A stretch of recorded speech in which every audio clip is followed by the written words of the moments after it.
Καλημέρα.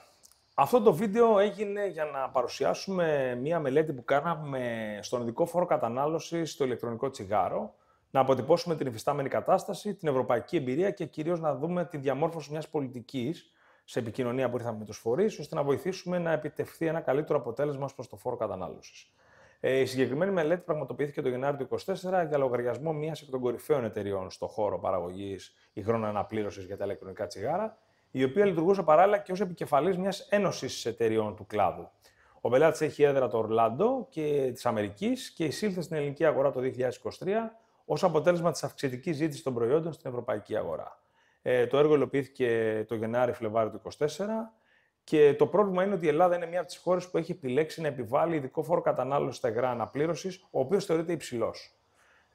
Και η απόρρεια του υψηλού ειδικού φόρου κατανάλωσης είναι η έξαρση του λαθρεμπορίου και η απώλεια φυσικά εσόδων για το ελληνικό δημόσιο, αλλά και η αύξηση του κινδύνου για την υγεία των καταναλωτών, αφού έχουμε λαθρεμπόριο και μη ελεγχόμενα προϊόντα. Οι στόχοι του έργου ήταν να καλύψουμε τρία βασικά σενάρια, δηλαδή να κάνουμε μια αποτύπωση της υφιστάμενης κατάστασης σχετικά με το ύψος του ειδικού φόρου κατανάλωσης στην Ευρώπη. Επίσης, να κάνουμε μια τεκμηρίωση της οικονομικής επίπτωσης και της αναπροσαρμογής του ειδικού φόρου. Τι έφερε δηλαδή η αύξηση του ειδικού φόρου κατανάλωσης, πώς ανέβασε το λαθρεμπόριο, πόσο επηρέασε την εισπραξιμότητα του φόρου κτλ. Όπως επίσης να δούμε και ποιοτικά και ποσοτικά δεδομένα στις αρχές, στους λήπτες των αποφάσεων, δηλαδή το Υπουργείο Οικονομικών, την ΑΔΕ και τα τελωνία, για τη διαμόρφωση μιας πολιτικής γύρω από το ηλεκτρονικό τσιγάρο και τα υγρά αναπλήρωσης. Η προσέγγιση μας είναι να μελετήσουμε την αγορά του ηλεκτρονικού τσιγάρου, με έμφαση στην Ελλάδα βέβαια, και προσδιορίσαμε τις κύριες τάσεις που καθορίζουν την ανωδική πορεία του κλάδου τα επόμενα έτη. Καταγράψαμε την ευρωπαϊκή και εθνική νομοθεσία και αποτυπώσαμε την υφιστάμενη κατάσταση.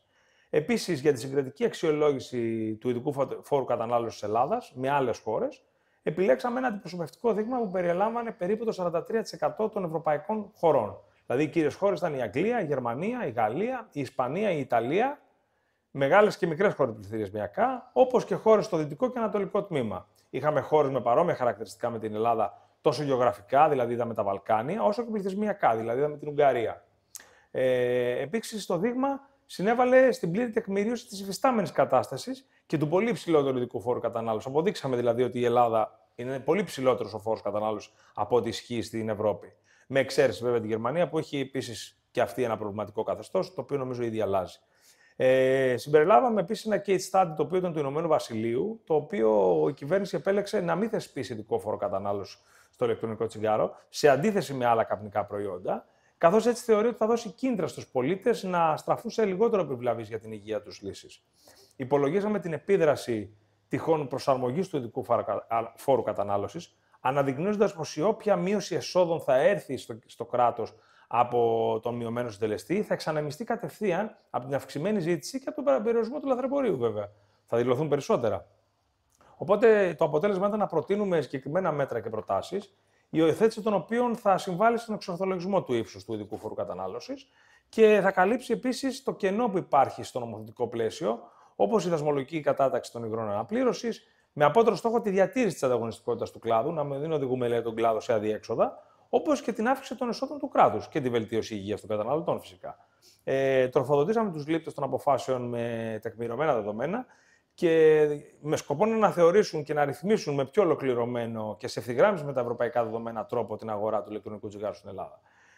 Η Aegean Gosali λοιπόν συνέβαλε σε αυτό το χώρο πολύ και είχε ως αποτέλεσμα τους τελευταίους μήνες του 2024 να έχουμε μία απόφαση διαστόματος του Υπουργού και των Αρμοδίων ότι θα προχωρήσουν αρχές του 2025 σε νομοθέτηση νέου νόμου για το ειδικό φόρο κατανάλωσης που πραγματικά θα εξορθολογήσει τη χρήση, την αγορά και θα λειτουργήσει θετικά και για το κράτος και για τους πολίτες.